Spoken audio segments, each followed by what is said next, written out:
Hi, this is the thermal insulation required practical for triple science only.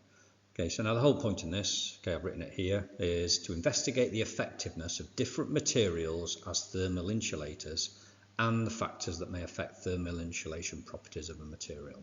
Okay, that's the whole point in the practical. Now, there are two practicals, and so what I'm going to do is I'm going to go through the first one, obviously, and then I'm going to go through the method for the second one. Right, so this is then the first one. So what you need is you need a 100 centimetre cube beaker, you need a 250 centimetre cube beaker. Right, so what I've got is there's the small beaker, the 100 one, the 250 one is then the one that goes on the outside. We've got a thermometer, we've got a kettle to heat water, we've got a piece of card that goes across the top, we've got a stopwatch, we've got insulating material, and some examples that you could maybe use are newspaper, corrugated cardboard, bubble wrap, cotton wool, rubber bands. And this is then just kind of like another version of it, right? But this one isn't as good, but what it does, it shows kind of the beaker and the thermometer with stuff wrapped up around the outside of it, right? But the one that you need to know about is this one in the top right-hand corner. So the practical itself. What you're going to do now is you're comparing the effectiveness of different materials. So this is all about different materials. So you put the small beaker inside the large beaker. Put hot water into the small beaker, right? And then what you need to do is you need to decide exactly how much you're going to be doing. So it could be 100 centimetre cubed. Put the thermometer through the hole in the cardboard. Record the temperature of the water and start the stop clock. Record the temperature of the water for every 3 minutes for 15 minutes. So you can do it for every 3 minutes for 15 minutes. That is then experiment number 1 done. Now what then happens is you repeat using different materials. And where you put the materials is in this gap in between the large beaker and the small beaker. And you also need to make sure that you put a heat-proof mat underneath your beaker to prevent loss through the bottom. Variables don't mess in class, so the dependent is what you're going to measure is the temperature change during the practical itself.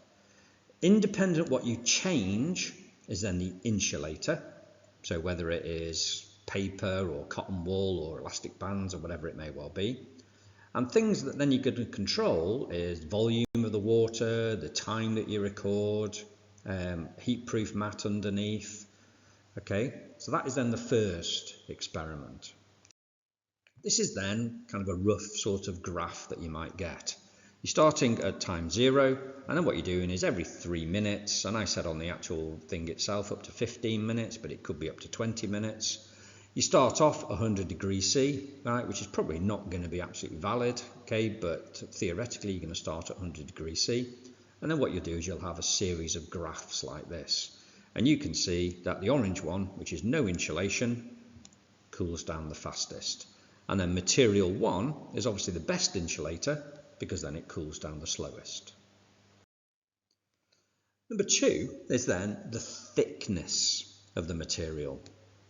All right, so what you might do is you might have paper and you wrap your paper around it, and then you put more paper, and then you put more paper.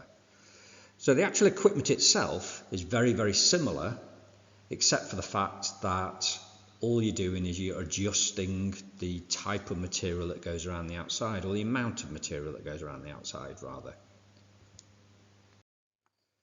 Right, so with this one, go through the method. Wrap 2 layers of insulating material around the beaker. Okay, then put 80 centimetre cubed hot water into the beaker. It could be 80, it could be 100.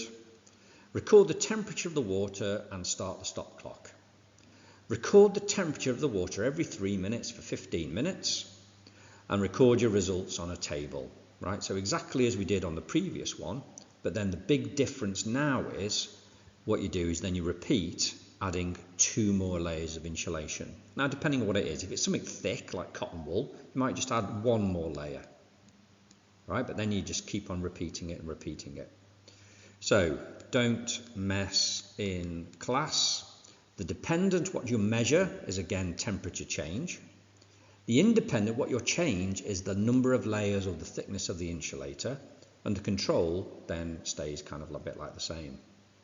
Now what I've done on here is just to kind of add a bit of interest level is double glazing, right? So what you've got here is you've got single glazing, which is a piece of glass, double glazing, right, that then lets some heat through, but then it reduces some of the heat. You've got triple glazing, which then reduces the amount of heat that's lost again, and then vacuum glazing, where what you've got then is you've got literally a layer of vacuum in between two pieces of glass. Right, so that is then the required practical, and it is a triple only. All right, and what you've got to do is you've just got to know the methods, right, and then what you've got to do is you've got to be able to explain them as accurately then as you possibly can.